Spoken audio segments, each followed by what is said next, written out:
Welcome to this explainer. Okay, so I'm guessing you're a developer who is absolutely captivated by the sheer potential of agentic AI. But right now, you're probably feeling, well, completely overwhelmed by the massive number of tools out there. You're ready to build, but you're just kind of stuck right at the starting line. I mean, with LangChain, LangGraph, CrewAI, AutoGen, and semantic kernel all battling for your attention, how do you even begin to pick the right one? They're all incredibly powerful, for sure. But here's the secret. They aren't actually competing to do the exact same types of tasks. Let me guess, right at this moment, you've got about 17 GitHub tabs open, maybe 5 Medium blogs bookmarked, and honestly, you're still completely clueless on how to proceed. Hey, it is a classic developer trap, and yes, we have absolutely all been there. So to fix that, here is today's agenda for our explainer.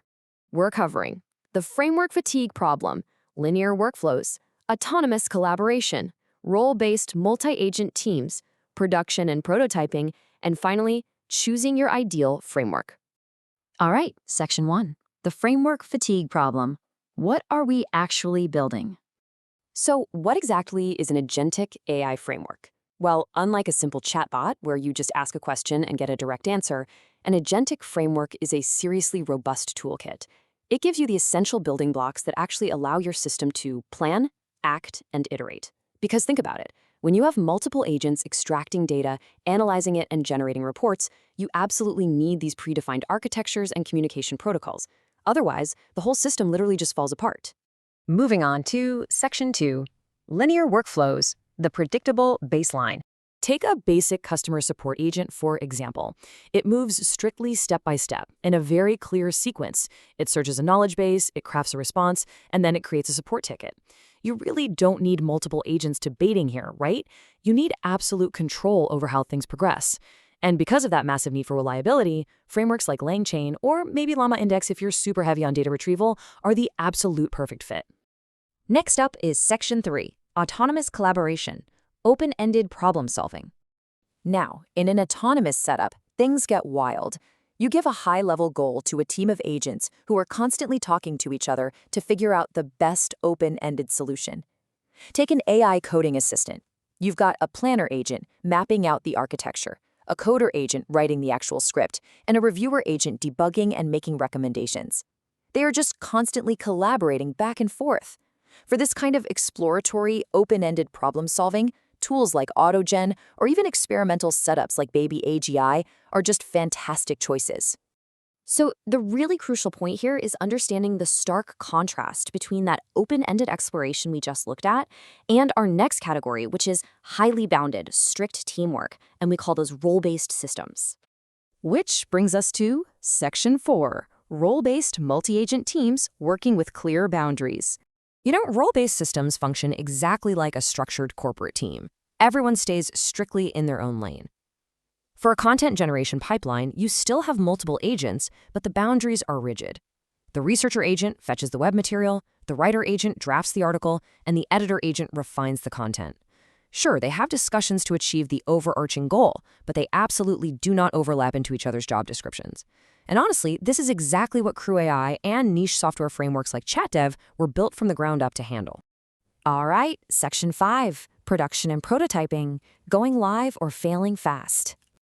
So if you just need to quickly validate whether an idea even works, you definitely don't need perfect architecture right off the bat. Rapid prototyping tools like LangFlow or Flies give you this highly visual drag-and-drop canvas to test your workflows. It lets you just drop components in, connect models, and see if you can bring your ideas to reality before committing to a massive, time-consuming build. However, when things get real, when you move out of that experimentation phase and into production orchestration, you need some serious heavy lifting. I'm talking deep API integrations, database connections, real-world business workflows, the whole shebang. Just think about an AIOps agent. It's detecting alerts, searching docs, and running automation scripts all at once. For this level of complexity, you need something like Agent Framework, which actually combines semantic kernel, AutoGen, or LangGraph to manage these complex, multi-layered applications. And finally, Section 6, choosing your ideal framework, your developer cheat sheet. This is where it all comes together. You can directly map your specific architectural needs to the precise tools built for that exact job. Need predictable steps? Go with LangChain. Looking for exploratory teamwork? AutoGen is your best bet. Structured roles? CrewAI. Going live with something massive? Agent Framework. Just testing ideas? LangFlow. It really is that systematic. Actually, the biggest paradigm shift you can make today as a developer is abandoning the search for the absolute best tool. Seriously, stop looking for it. Instead, focus purely on what your specific project demands. The quote says it all. Do not ask which framework is the best. Instead, ask what kind of system am I trying to build? Because the right framework is entirely dependent on your system's architecture. So as you finally close those 17 GitHub tabs, just ask yourself this. Are you building a simple pipeline, a role-based team, or a complex production system? Answer that and you'll know exactly where to start coding. But here is the real question to leave you with today. As these frameworks rapidly evolve to write, debug, and deploy their own code autonomously, what is your role as a developer going to look like a year from now?